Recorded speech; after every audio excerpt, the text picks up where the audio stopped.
Welcome to Navigating Life After 40, the podcast that's all about helping women navigate this exciting and sometimes challenging phase of life. I'm your host, Roni J, and I'll be here sharing some of my own personal experiences, chatting with experts and a few friends, and also providing some practical advice and support to help you live your best life after 40. Let's get started.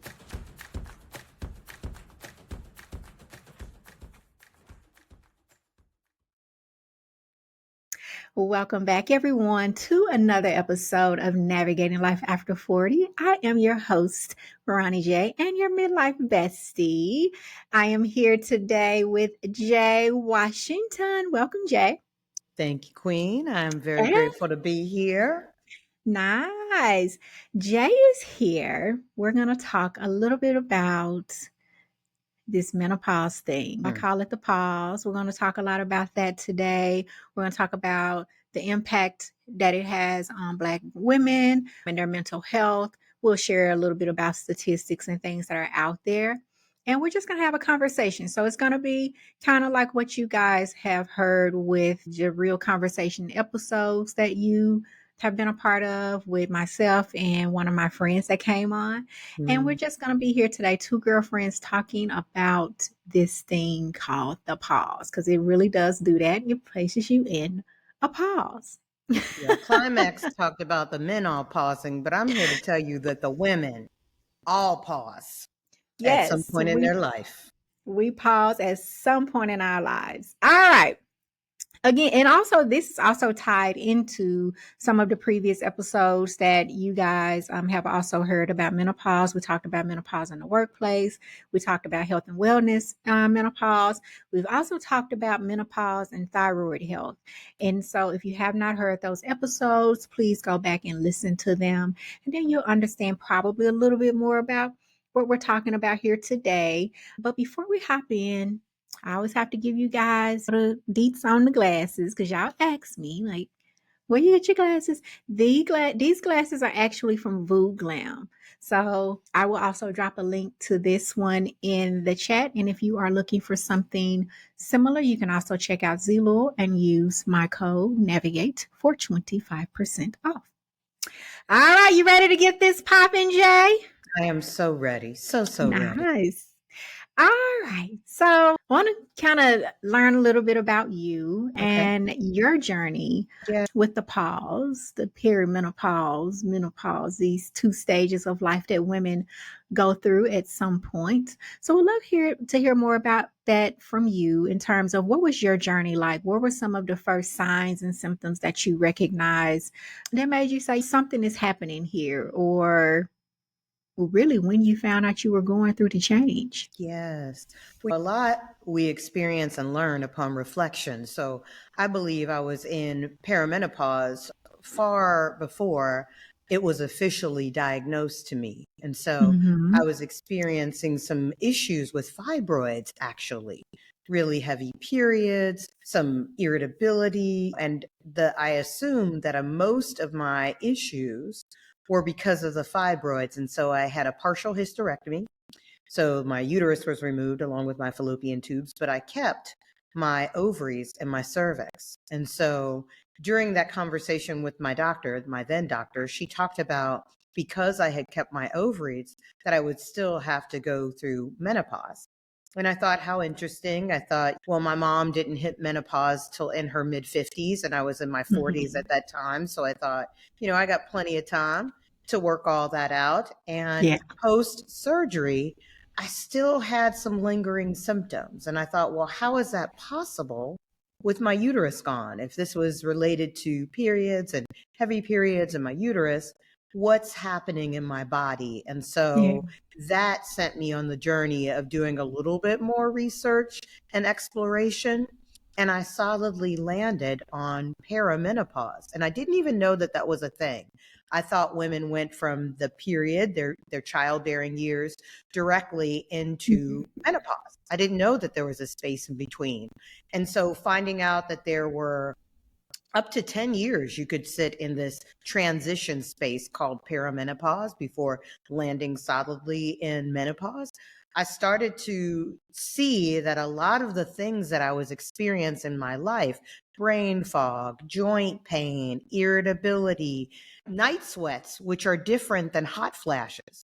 Yeah. All of those things were bubbling up. And so it had a name. It had a name, which was quite a relief for me because, like many women, and we're going to talk specifically, I know, about Black women, but this feeling of that I was going crazy became less about going crazy and more about a transition that I needed to understand and explore. Yeah, so your journey reminds me a little bit about mine. It's like Hmm. something is happening. I have no idea what is going on, but something is wrong. Something is not right. It doesn't feel right. I don't feel like myself. And I know for me and my story, I was going back and forth between doctors and getting all these different answers. And then one doctor finally told me, like, oh, it's perimenopause. And I was like, peri what?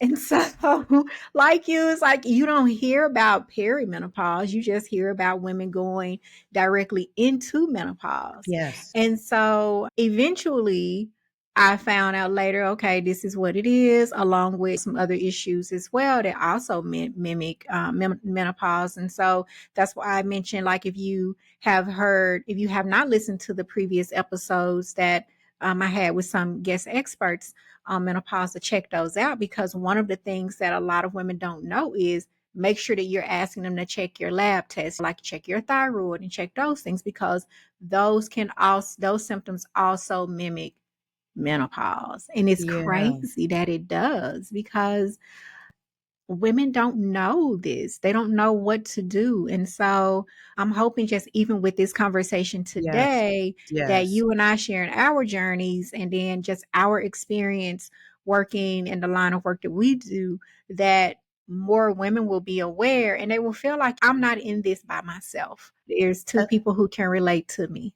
Yeah, and like you, I went to doctors and they would test my hormone levels and would say, well, Hmm. your hormone levels indicate that you're not in menopause. But Yeah. what they wouldn't continue in the conversation, it was like, I finally found a doctor that says, well, your hormone levels are going to fluctuate. So depending on when you go into the doctor's office, depending on what time you go into the doctor's office, your hormone Hmm. levels may not reflect that you're in menopause, but you can still very much be in perimenopause. And so for me, Yes. when we talk about the mental impact, and as you and I both know, working in the mental health space, that allowed me to grieve. It allowed me to grieve the life I had lived up until this point with my body, so that I could make space for this new normal that is this experience with my body. And that in and of itself was a real journey. We think Yeah. about grief, and most of us associated with a loss of a human or a Hmm. pet or a living being. But grief is a constant in our lives, and we do not just grieve beings. We grieve our lives as they were, as we thought they should be. And so I spent quite a bit of time walking the grief walk, going through the stages of grief, when I Yeah. heard that my body was now transitioning from this childbearing, estrogen, testosterone, progesterone rich experience to where we are Yes. transitioning to a space where that was no more. And I like that you mentioned the grief portion, Mm, because a lot of people don't know that grief is just not about the loss of a person. It's a yeah, loss of, in this case, you do feel like a piece of me is gone, like yes. womanhood. I'm shifting, I'm changing, I'm evolving. You were probably one way, maybe at a different point in your life. And then now you're like, I'm somebody else. I'm totally Mm, different now. What is happening?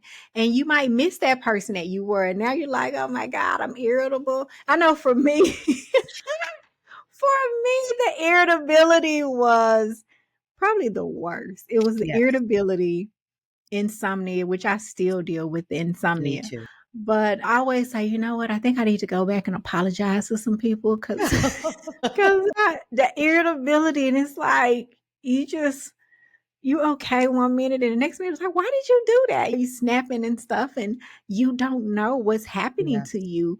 And then I heard there's a group of women who were talking about this as well, but we never even think about the people in our lives who also need the support yes, as well, to yes, help us navigate this time, like go through this process, because they're being impacted too. They're probably like, I didn't do anything. Why are you snapping at me? Or they're seeing that we're changing and we don't have the same energy. Or if you're someone who's married, you may not have a desire to have sex anymore. So it doesn't just impact you while Yes. going through this, it also impacts those around you as well. And so, but I do really like that grief was mentioned, because I know I never really associated grief with this change. I Yes. remember I used to always say, I remember I used to be like this and I used to be like this, and I don't know what's going on with me. And I just miss that person. And Mm.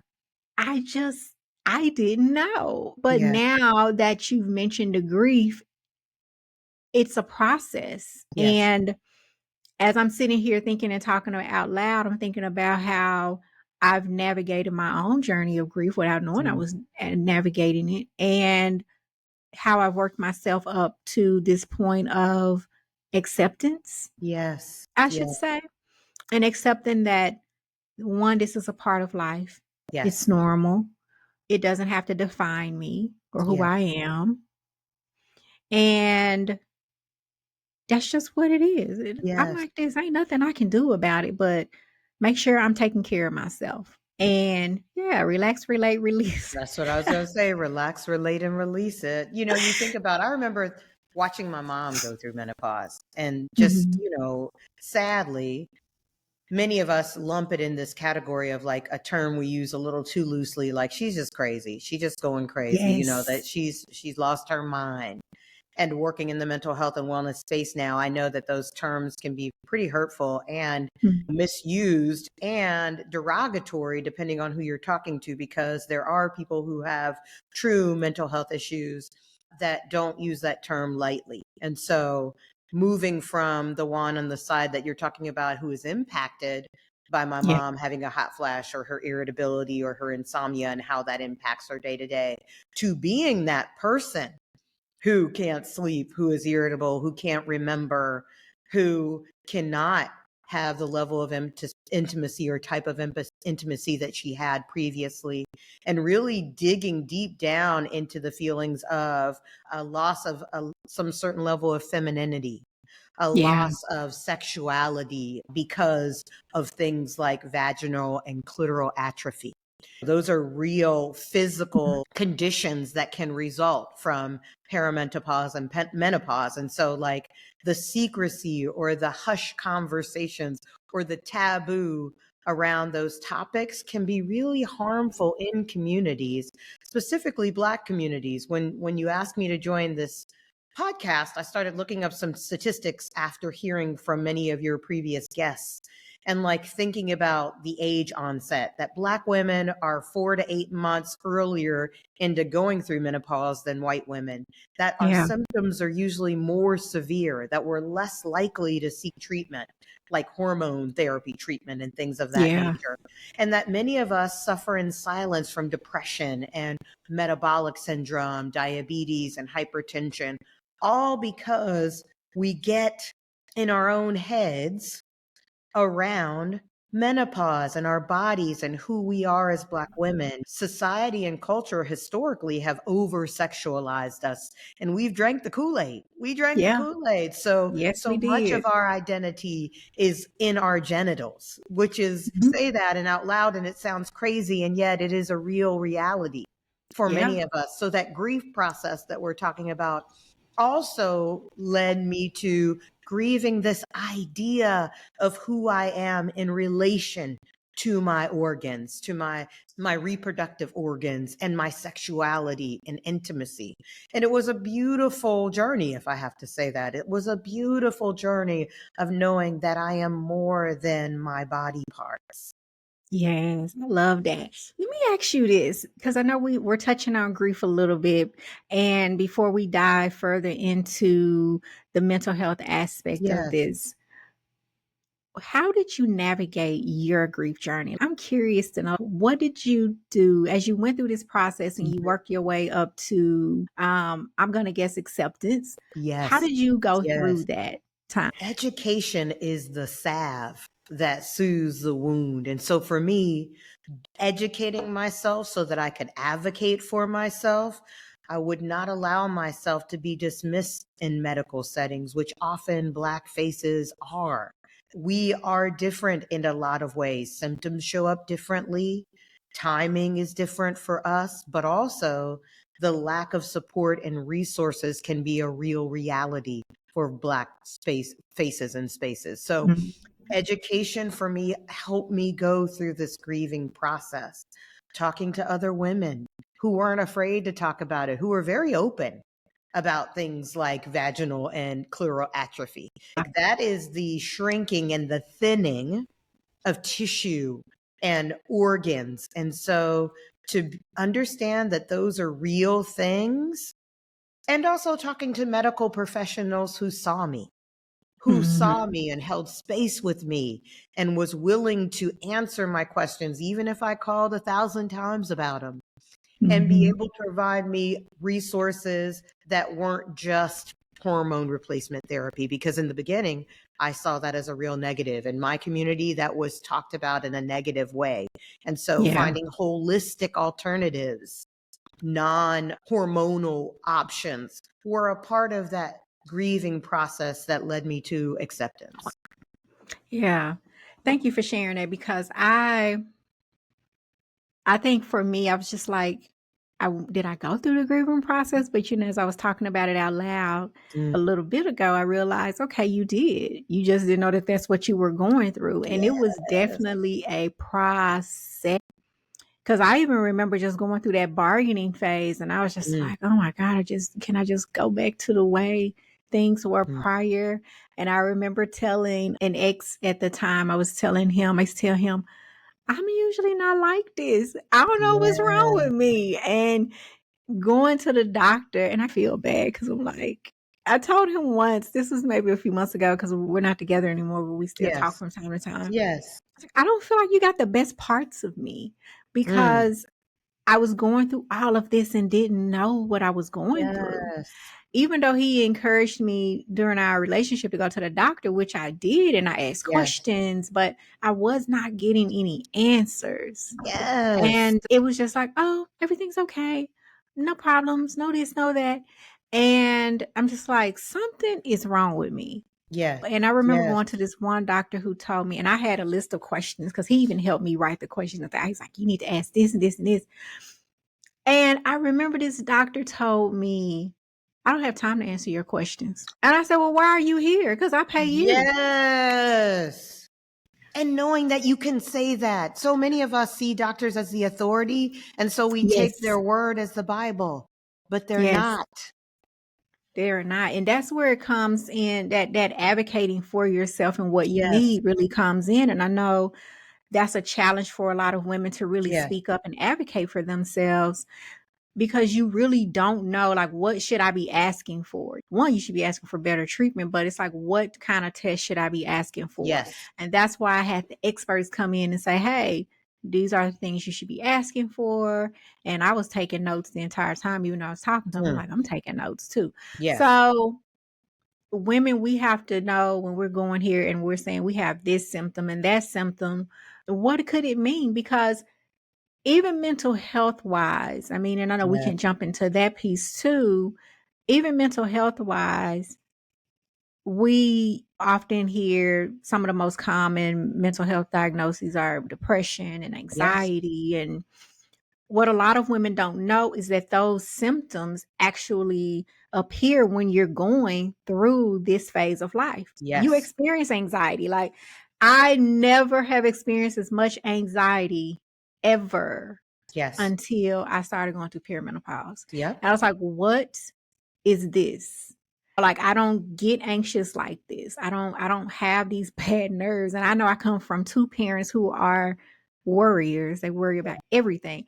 But I would never experience anxiety so much. And so I I know didn't know what a for heart palpitation was until starting neither my did I. Me perimenopause journey. too. Me too. And I remember going to another doctor and he did an EKG and he was like, I don't know what is going on with your heart. What is I said, I don't know. You the doctor, you tell me.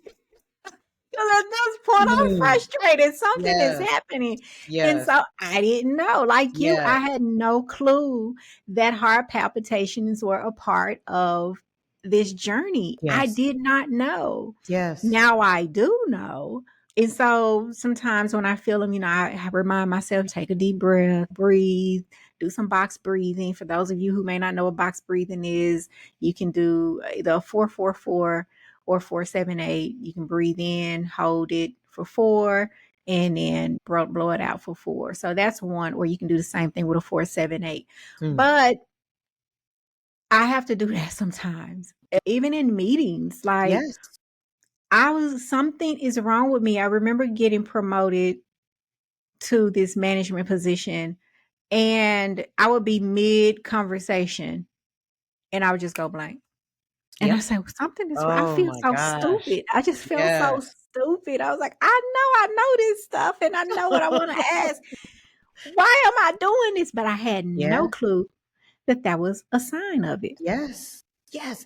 And in the mental health and wellness space, one thing I'm so grateful for is that through professional development, I gain a Mhm. personal understanding, mental health and behavioral health terminology and examples of how it is applicable in the real world really changed the way I looked at menopause and perimenopause and those in charge of educating us. At the end of the day, doctors, nurses are humans too. And Yeah. they show up as whole humans, sometimes not in the best mindset or headspace. Yeah. And so, again, it's why it's so important we do our own research and advocacy, because in relying on others, you will surely be disappointed. And that's not a negative, that's a reality.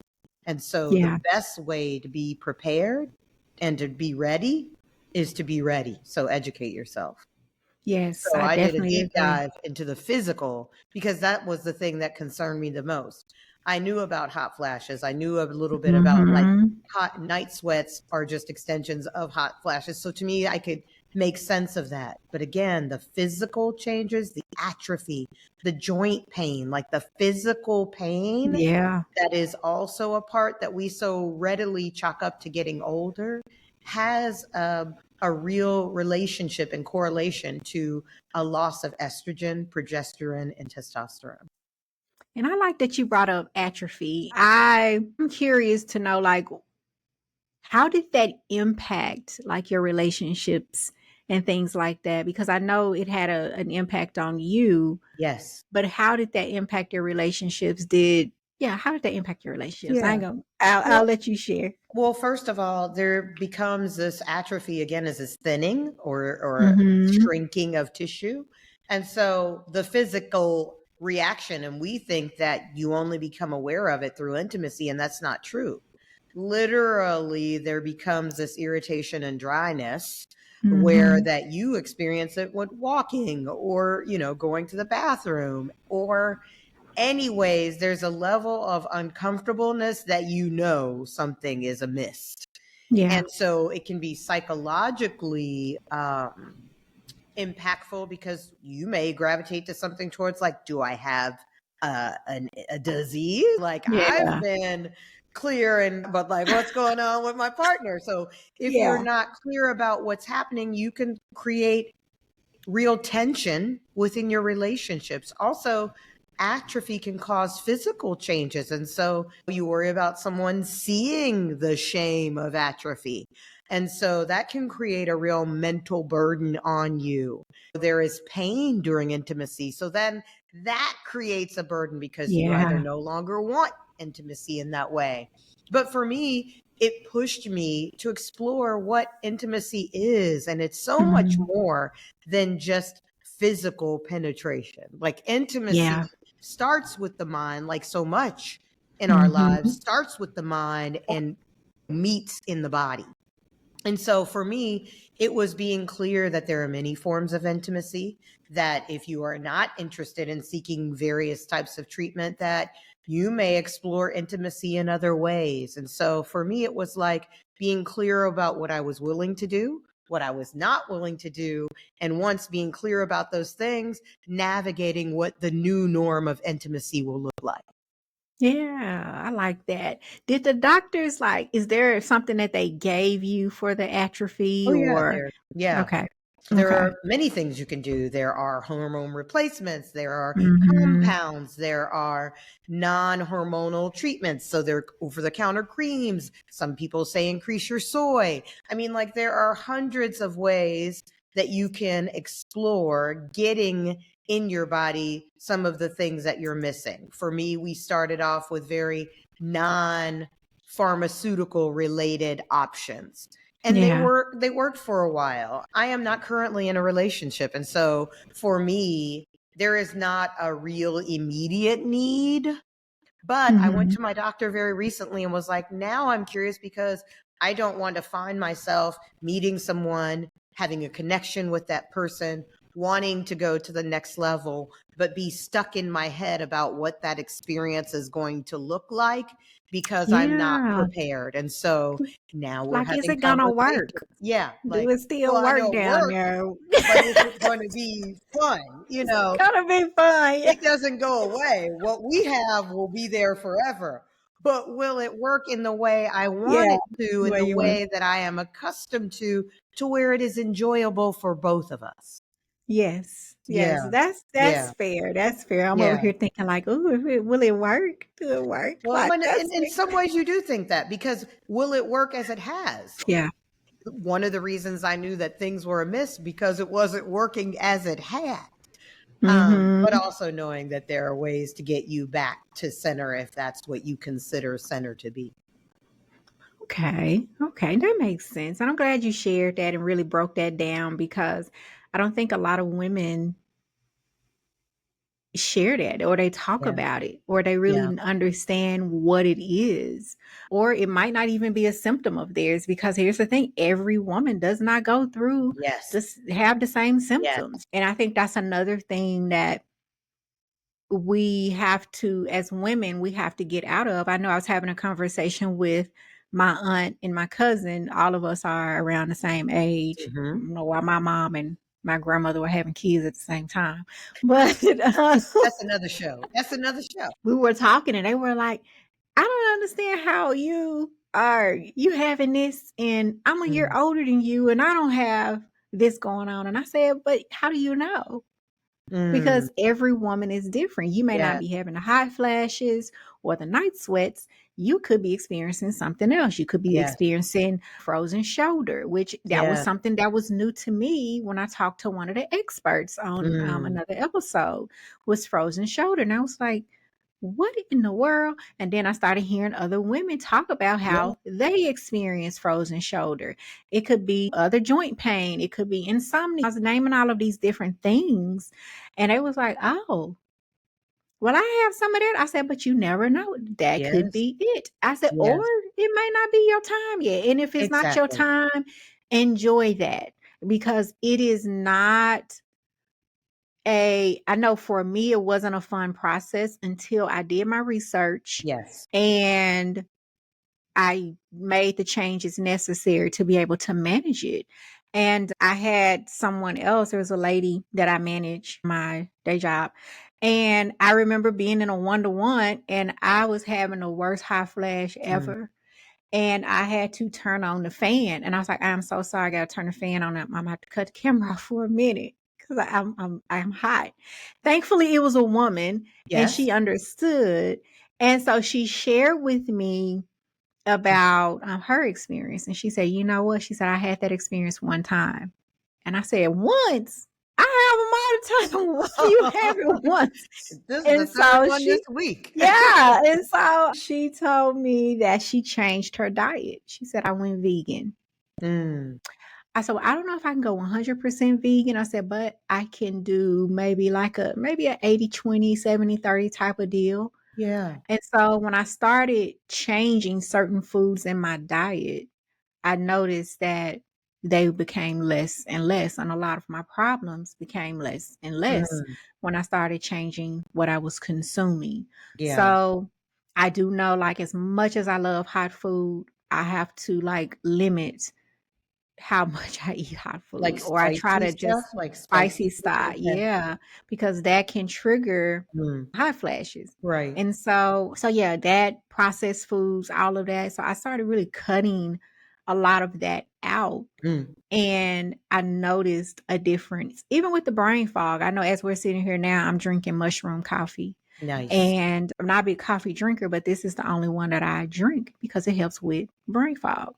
Let me grab Nice. my little tea. But I love Yeah. that you, again, through education, through community, through Mhm. support, you were able to adapt, pivot after a pause to really better serve you during this walk. And I think, again, having someone to talk to, I have a friend who, she's a white woman. She went through menopause at 35 naturally. No hysterectomy, no. And so culturally, ethnically, like there are differences. So making sure Mhm. you have women to talk to, but also women who have shared experiences. So that Yes. again, you are not assigning symptoms to yourself that aren't for you. And Yeah. maybe there, I mean, like most women, and no matter what ethnic group or race, go through hot flashes, but there will be Mhm. symptoms and there will be concerns that are specific to your community. And so being clear about that and being okay. Bias and unconscious bias within medical spaces and within Mhm. communities will also impact how you navigate this time in your life. So being Mhm. clear about that and knowing that, again, you are your best advocate. Yeah. And before we take a bit of a turn, I want to ask you this because this popped up in my head. Were there any other physical signs that you noticed that were shocking to you? I know for me, it was like the weight gain that Oh, just sis. don't want to go nowhere. Ooh. This, I done named the 20 pounds that's hanging on me right now. Stella and me are like conjoined twins. And I have never struggled with my weight. I have never in my Yeah, life. And so, again, you talk about that grief, understanding that my body looks different and that the approach to weight loss has to be different it because it does. is not this just calorie intake. It is hormone loss. You know what I mean? That Mhm. hormones affect every part of our being, every Yeah, part of our being. And so yeah. recognizing that allows me to approach this part of my life with intention and clarity I and like that because grace. it's Grace. yeah, and grace, intention, clarity, and grace. And I like how you tied that in with that grief too, because Yes. we also have to get to a point where we're not hard on ourselves and we give Mm, ourselves some grace. yes. And it makes me think of this saying they always have where, what would you say to a friend that was going Yes. through the same thing? How would Yes. you address them? How would Yes. you support them during that time? Offer that same compassion to Mm, yourself. Be that same type of friend to yourself because you should be your own best friend anyway. So definitely. offer that same type of compassion to yourself. Yeah. And whatever you would say to that friend, say it to you. Look in the mirror and say it to yourself. And it might be hard because the body's changing. It doesn't look like it did when we Right. were 25, Yes. 16, 35, 30, 40. 42. Holy It may not shit. look like that anymore. Yesterday. Yesterday, right? Because listen, you wake up and be like, man, I'm 3 pounds heavier. What did I eat yesterday? And you probably didn't do anything. I I'm might have telling you, skipped it's dinner that night. Yeah. yeah, it's the strangest thing because Yes. it's a way that doesn't want to leave. And that is something that I know I've been really intentional Mm, about as well, is not only my diet, but also I like to work out. I'm not a big fan of a bunch of cardio. I like that, like a bunch mhm. of running and stuff. I tried it out back in the day, but I love lifting weights. And a lot of women Yes. don't know that weightlifting is so important during this phase because we go through bone loss and all of that. And so, and we lose a lot of muscle mass. And so you want to make sure that you're maintaining as much muscle as possible. So lift weights. And I'm not talking about those little cute 5 pounds. They Yes. cute and all, Yep, but you but that's gotta not what we're lift. talking about. That ain't what we're Yeah, talking about. You gotta that's not lift what a we're little talking about. heavy, and you Yeah. gotta make sure you're getting your protein in and all of that to help you maintain the muscle. So if that's something you're not doing, I highly encourage you guys to do it. If you don't, you say, I don't know where to start. I know for me, if you have a Peloton, you have stuff on a Peloton. If not, I'll give you a tip. Try ChatGPT. Tell Yes. it to be your personal trainer. Tell it Yes. what you're trying to do, your goal weight. Tell it to give you a meal plan and it'll write it up for you and it'll create you a whole workout. So Yes. that's a little tip I want to add in there. But yes, working out during this time is so important and also prioritizing sleep. And I Yes. know I got to do Oh, better at prioritizing sleep because I for don't get me, it's enough a of it as workout. is. It's a Yeah. workout. The apron belly is a real thing as you get older Hmm. because we lose elasticity and strength in our core. Like working on Hmm. your core is so important during perimenopause and menopause. You just don't have the elasticity that you once had. And so again, being intentional about doing core, your pelvic floor, Hmm. incontinence is Hmm. a real thing during this time. And so Yes. strengthening the muscles that hold up the organs in that area where your uterus is or once was, because you remove a uterus, there's a space. You have to be deliberate and intentional about working the muscles around those organs so they're not prolapsing or falling or tilting into the space that once held your uterus. And so just being Hmm. clear about working out and taking care of those muscles and eating right is really important during this time as well. Yeah. So it overall, it just, as you were speaking, it just made me think about just having more compassion within Mm, yourself, like having it for yourself and give yourself some grace. Don't be so hard on you. yeah. And that's just what keeps coming up for me. And I see so many women share their frustrations with this Mm, process. And I don't want you guys to even think while we're sitting here, it's like, oh my God, this is just a terrible time, a terrible experience, because it's not. It's also an amazing experience, an amazing time for life. And I know there was an episode that I shared where I talked about how a lot of women got closer to 40 or got in their 40s and they talked about this awakening that they had. Like, oh, I yeah. had a midlife awakening. I didn't have a midlife awakening. I was sitting here like, I didn't have that experience. I was like, what is wrong with me? Because I'm not having it. And it wasn't until probably mid 40s when it really started to hit. But I also think because I was going through so many changes and I was Mm, just stuck. And I was like, yes. what is happening to me? And so I finally found a doctor that gave me the answers that I needed. And that helped me. And so between that, doing the work, doing the research, and then now I'm at this point like, oh my God, it's Yeah. when I got in my mid 40s, I was like, here it Yeah. is. Here we are. Ta-da. I And am. so, Mm. yeah, Well, we're gonna was that follow the like for you? Yes, well, we're gonna follow the the Yeah, grief, the the grief. grace, and now we're gonna go into the growth because this is the growth period. You Yeah. are moving beyond a certain period in your life into this new phase, into this new era. I am more confident. I am more Mhm. clear. I am in more control of me and my well-being and in my life than I have ever been in my life. This is the what Yes. I am so grateful. If I have to sacrifice the ignorance and the physicality of youth for the wisdom and the growth that I sit in now, I gladly hand it over to the young. Listen, I yes. gladly hand it over to the young because I can work out, I can feel healthy, I can eat well in this moment in my life. But what I can't get is the wisdom that I didn't earn. And so I have Yeah. earned the wisdom through my own self education and advocacy, through the shared wisdom and expertise of my community, and through the grace and the goodness of my God in my spiritual journey. So, like all Yes. of those things sit me here Combine, work today with the together. confidence. Yes, let's go. Let's Yeah. go. Yes. I love it. I love it. And so that is another thing that I really enjoy is like there's a different level of wisdom that comes with Mm, this stage and a different level of confidence. And granted, a lot of women don't go through it now, And you may not ever experience it. I hope you do. If for those listening, I hope you do, because I know everybody's journey is different. And I Yes. had to learn that because I was looking for it. I was waiting. I was like, oh, yeah. The morning I woke up and I turned 40, I was like, oh, yeah, it's here. It's coming. It's coming. No, it didn't. Then here come 43. Oh, it's coming. It's coming.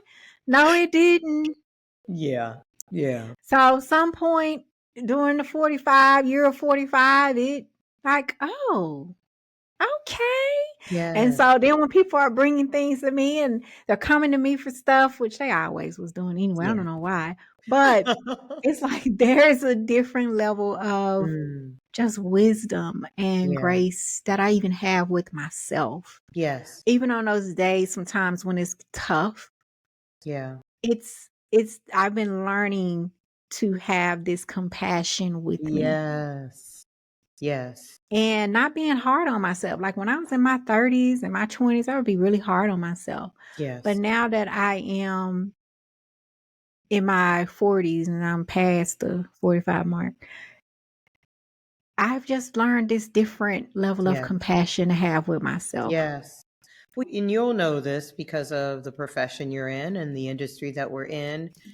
This is the change, and they call menopause the change. But Mhm. if you think about the 5 stages of change, there's Mhm. pre-contemplation where there's no awareness or need of change. Yep. There's contemplation where there's that ambivalence and you're on the fence and there's 2 I possibilities might and not. Yeah. maybe. And then there is the prep. You now are keenly aware of which side of the Mhm. fence you're on, and you're prepping and planning. And then there's the action. You are executing, whether that's Yes. advocacy and learning or getting resources and help through hormones or over the counter or holistic resources. And then there's either maintenance or relapse, and both are valid. Both are Both are valid. valid. And the cycle of change is constant. So find some peace in that. You don't Found change one peace. time and you are in it wherever you're going to be for the rest of your life. Yes. Growth is change. And so if Yeah. growth is change and change is a constant, then you must constantly grow. That And so made me take think that. about grow through it. Not go through it, but Yes. grow through it. That's Yes. what made me think about. Oh, I love that. All right, real quick. Yes, I ma'am. know that because we gotta touch on this. We Okay. gotta touch on this. This is a part of the conversation where we touch on I know we've touched on it a little bit here and there, mental health, but I want to take a little bit of a deeper dive into this piece. Okay. Um, because we know that Black women, of course, we are often faced with additional challenges Yes. due to Yes. cultural stigmas and Yep. pressures. The term of "be strong," we experience that now. I Okay. can't You got me stand that. scratching my roots. Be strong.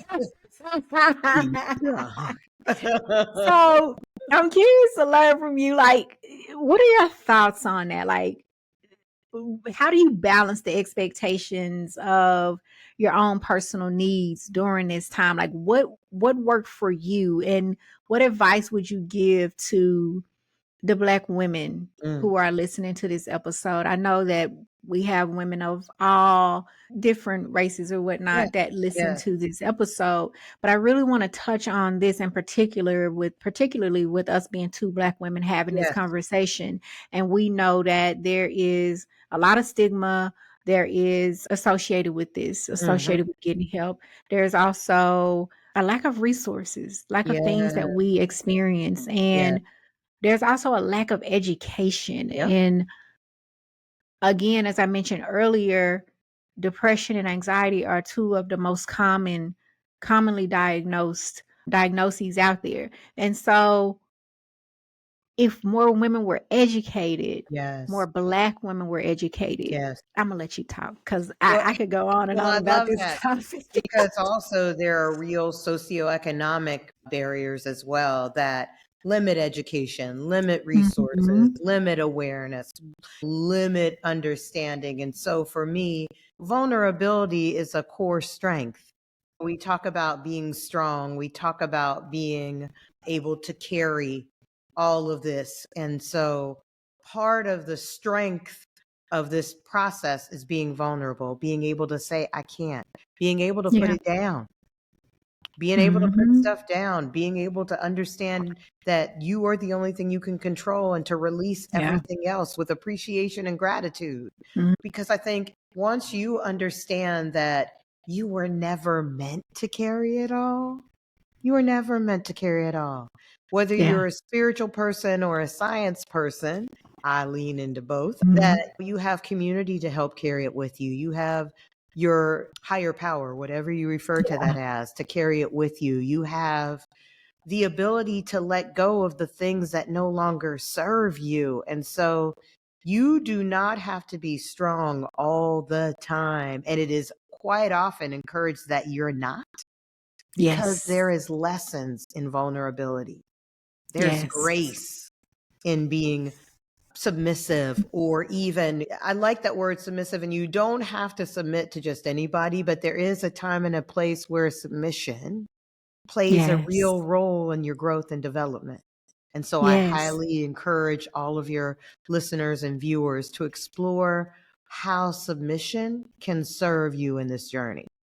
Yes. And we often hear women say, I'm in my soft girl era. Yes, yes, Being submissive is a part of the soft yes, girl era. yes, And don't let it just be an era. Let it just be who you are. Just yes, walk in that. yes, The term be strong bothers me so much because as we can go all the way back, Black women have always had to be strong.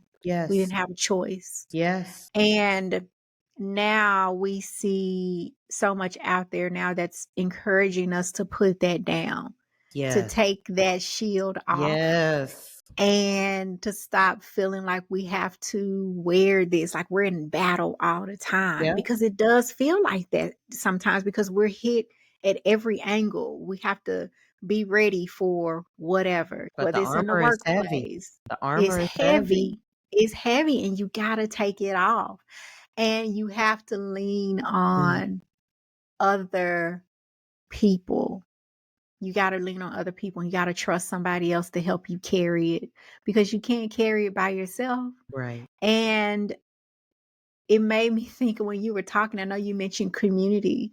And I know during this time, community has also been very important to me. Mm, Being able to have the conversations, being yeah, able to bounce something off of a friend who might be going through the same thing, or yeah, being like just in community channels. Facebook yes, has a ton of them. I have a community channel on Facebook for this podcast. yes, But just having that community and being able to commune and learn from other people because somebody can share something with you, a resource or referral or words of encouragement to help you get through whatever the situation is. And I know this was is another a whole nother episode, but as women we have to learn how to lean on each other and support each other because that doesn't happen a lot. And it always hurts my heart to mm, hear a woman say, I don't like women. yeah, I don't trust other women.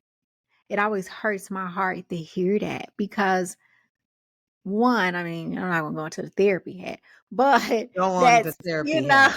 we know that that stems from somewhere Yes, else, and that's something else that yes, needs to be processed. And it's not necessarily all yes, women, but it's what is yes, going on with inside of you that yes, makes you say not that. trust the other women. Yes, You know, and I think, usually yes, in my experience, I've noticed that women who say that, as I've kind of picked and dug a little bit talking to them, I've learned that they were the problem. yes, So I don't know if that need to be like a bell. I don't have a bell to go, "Ding, ding, ding," I know. but they typically are the problem. There you go. That's it.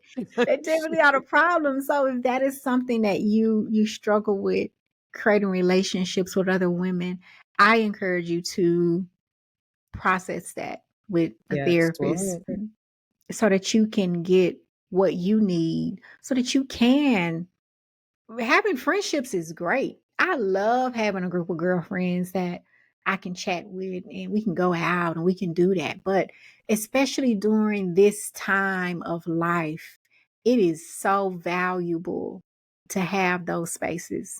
well, but also if you identify as a woman and you say that you don't trust women or you can't be friends with a woman, then you can't be friends with yourself. Because if you There you go. identify as a woman, you then cannot dig into the deep needed, Yes. rooted work needed to be your own friend. And you don't need a lot of Yes. friends. Sometimes all you need is one, and that one is you. And so as a Yes. woman, you have to be able to be your own friend. And so much of this journey is the balance of projection and deflection and accountability and responsibility. And so let's Yes. own all of our journey, not just the trauma, but also the healing. So own the healing, Yes. and that's work. That's That's work. work.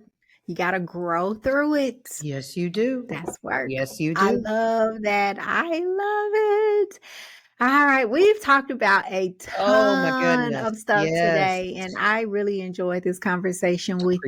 Appreciate you so much, sis. And I also cannot wait to have you back. I know we've talked about some other Oof. conversations. Yes. So I cannot wait to have you come back to talk about those as well.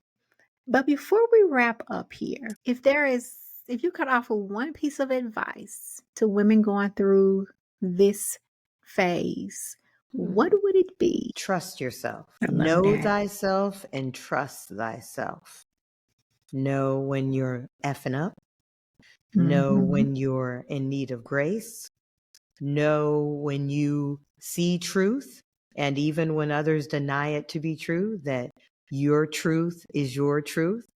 Trust yourself. Of that, trust yourself. My word would be, and I talked about this earlier, but my word would be compassion, because that's what comes to me right now. Yeah. Having compassion with yourself as you navigate this journey. Yes. It I is not receive going to that. always be easy. I It is receive not that. going to always be sunshine and stars. But there are going to be some days where it is. But in those days when it's not, can you have compassion with yourself? And remind yourself that, okay, as I mentioned earlier, whatever you would say to a friend, say those same things to yourself. Whatever you would do for a friend, if that's like, oh, I'm going to buy me some flowers, buy some for Yes. yourself. I'm Yeah. going to do something nice for me today. Do it Yes. for yourself. It's okay to do those things for yourself. It Yes. doesn't make you self-centered or anything like that. You are supposed to take care of yourself, because Yes. taking care of you teaches other people how to treat you as well. Yes.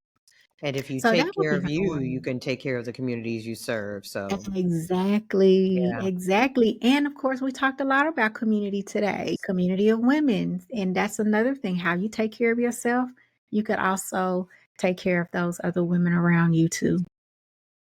All Yeah. right, sis. Thank you so much for being here. Appreciate I you. love Appreciate this. I you. I love did too. this. I did too. Cheers. All right, everyone. Thank you. All right, everyone. That is it for this episode of Navigating Life After 40. If you have any questions, please feel free to email me at hello@navigatinglifeafter40. That's 40.com.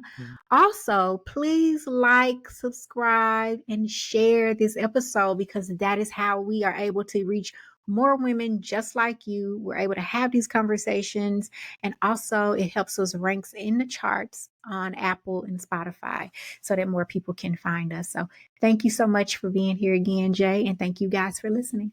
Take care. That's a wrap for this episode of Navigating Life After 40. I hope you enjoyed this conversation just as much as I did. If you love what you're hearing, be sure to hit that subscribe button so you never miss an episode.